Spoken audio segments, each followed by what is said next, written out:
everybody is waiting for Khaidi number 150 boss is back celebrations లో next వేదిక మీదకి ఆహ్వానించేస్తున్నాము mega brother Nagababu గారిని వేదిక పైకి రావాల్సిందిగా రిక్వెస్ట్ చేస్తున్నాము. అలాగే వేదిక మీదకి ఆహ్వానించేస్తున్నాము సొట్టబుగ్గల కుర్రాడు అందగాడు ఆలీ గారిని. ఖైదీ నంబర్ 150లో ఆలీ గారి పాత్ర విశేషాలు ఏమిటి? మెగాస్టార్కి ఎంతో కావాల్సిన మనిషి, పవర్ స్టార్కి మరింత కావాల్సిన మనిషి ఆలీ గారు. వెల్కమ్. అండ్ మా నాగబాబు గారు చిరునవ్వుకి కేర్ ఆఫ్ అడ్రస్, మా ఆపద్ బాంధవుడు నాగబాబు గారు.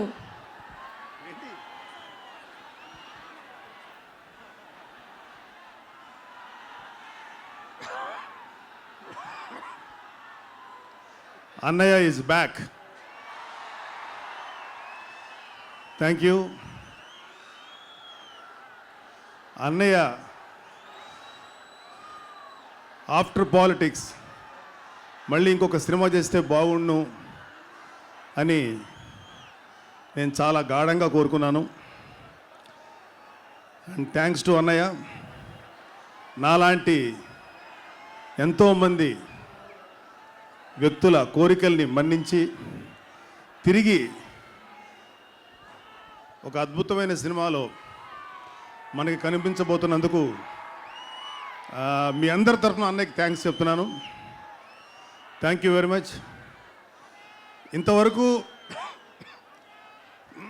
యూజువల్గా అన్నయ్య సినిమా రిలీజ్ అయితే ప్రొడక్షన్లో ఉండగా ఒక ఫైటు, ఒక డ్యాన్సు, ఒక సాంగు ఇలాగేదో చూడటం మాకు ఒక ఆనవాయితీ.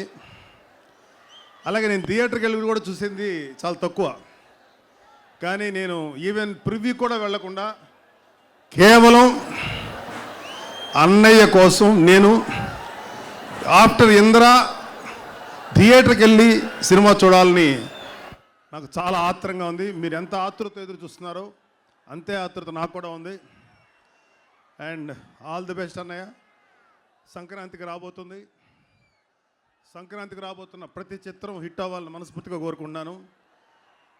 అండ్ మా అన్నయ్య గారు నటించిన ఖైదీ నెంబర్ 150 చాలా మంచి హిట్ అవ్వాలని కూడా కోరుకుంటున్నాను. ఒక విషయం చెప్పాలనిపించింది. ఇక్కడ చాలామంది ఒక రీమేక్ చేయటం ఏంటి, స్ట్రైట్ సినిమా చేయొచ్చు కదా అని రకరకాలుగా మాట్లాడారు. రీమేక్ చేయటం తప్పేంటో నాకు అర్థం కాల. ఎన్నో తెలుగు సినిమాలు చిరంజీవి గారు యాక్ట్ చేసిన రజనీకాంత్ హిందీలో రీమేక్ చేశారు. అలాగే రజనీకాంత్ గారు యాక్ట్ చేసినవి కానీ వేరే హీరో యాక్ట్ చేసినవి కానీ అన్నయ్య తెలుగులో చేశారు. మొన్న చరణ్ బాబు చేశాడు, కళ్యాణ్ బాబు చేశాడు ఖుషి. రీమేక్ చేసే తప్పేంటో అర్థం కాల.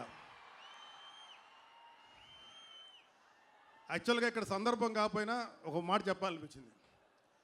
ప్రతి వాడికి మెగా ఫ్యామిలీ మీదో మెగా స్టార్ మీదే చూపు ఉంటుంది. ఆయన విమర్శిస్తే, ఆయన కుటుంబ సభ్యులు విమర్శిస్తే వాడికి ఒక మైలేజ్ వస్తుంది. మేము ఇలాంటి విమర్శలు ఏవి పట్టించుకోం. ఈ మధ్యన ఒక ప్రముఖుడు, రచనా వ్యాసంగంలో నిపుణుడు ఎవరినో హైలైట్ చేయడానికి చరణ్ బాబుని వాల్యూ తగ్గించి మాట్లాడినటువంటి మూర్ఖుడు ఒకడున్నాడు. వాడంటే నాకు గౌరవం కానీ కాళ్ళకు దండం పెడతా. కానీ వాడొక మూర్ఖుడు, మంచి రచయితే కానీ వాడికి కామన్ సెన్సు ఏమీ లేదు.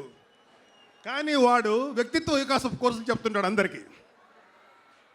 వాడికి ఫస్ట్ వ్యక్తిత్వ వికాసం నేర్చుకోవాలి. వాడు నేర్చుకున్న తర్వాత అప్పుడు చేయాలి తప్ప మనం వ్యక్తిత్వ వికాసం కోర్సులు చేస్తున్నాం అని చెప్పి ఇంకొక వ్యక్తులను లేకపోతే ఇంకొక ప్రముఖులను అండర్మైన్ చేసేటువంటి కుసంస్కారం వాడిది. ఈ సందర్భంగా వాడికి అర్థమవుతుంది. మీకు ఎవరికి అర్థం కాకపోవచ్చు, నేను ఎవరికైతే చెప్పినా వాడికి అర్థమవుతుంది. వాడు తెలుసుకోవాలి. ఇది కాకుండా ఈ మధ్యకాలంలో ఒకడు హైదరాబాద్ నుంచి తెలుగు ఇండస్ట్రీ నుంచి బొంబాయి వెళ్ళిపోయి రకరకాల కూతలకు వస్తున్నాడు. వాడికి కుయ్యటం తప్ప పని రావట్లా. వాడు కూతలు ఆఫ్ చేసి దర్శకత్వం సక్రమంగా చేసుకొని ఆ బాంబు ఏదో అక్కడే పేల్చుకుంటే వాడికి మంచిది, మాకు మంచిది. వాడు ఇక్కడికి వచ్చి చిరంజీవి గారి సినిమా ఎలా ఉండాలి, చిరంజీవి గారు ఎలా యాక్ట్ చేయాలి అని మాట్లాడటం, ఇలాంటి అక్కుపక్షి పనికి మాలిన సన్నాసి కూసే కూతలు మాకు ఏం కావు. మేము చాలా కష్టపడి కింద నుంచి పైకి వచ్చిన వాళ్ళమే, అలాగ అడ్డదారిలో డైరెక్టర్ అయిన వాళ్ళు కాదు. వాడికి కూడా నేను చెప్పాల్సిన మాట ఇది, ఆ అక్కుపక్షి గాడికి చెప్పాల్సిన మాట. వాడు తెలుసుకోవాలి, ఆన్లైన్లో చేరి రకరకాల పక్షి కూతలకు వస్తున్నాడు. ముందు నువ్వు సినిమా చేయటం నేర్చుకో. ఒకప్పుడు బాగా తీసేవాడివి, పడిపోయింది నీ స్టాండర్డు. తిరిగి నువ్వు బాగా చేయడానికి ప్రాక్టీస్ చేయి, మంచి సినిమా తీసుకో. నువ్వు పేల్చాల్సిన బాంబు ఏదో బొంబాయిలో పేల్చు. Thank you very much. ఇలాంటి పక్షి కూతలు ఎన్ని కూసినా ఒక సూపర్ హిట్ సినిమాని ఆపలేవు, ఒక ఫెయిల్యూర్ సినిమాని లేపలేవు. Thank you very much. God bless అన్నయ్య.